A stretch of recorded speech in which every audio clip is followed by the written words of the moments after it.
ఏంటో అనిపించిన అవునవును నేనే మరి కాదా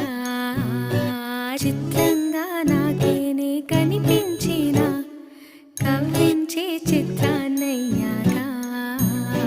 నా దారినే మళ్ళించిన తుళ్ళింతలా వరదలా పాదాలనే నడిపించిన రహదారి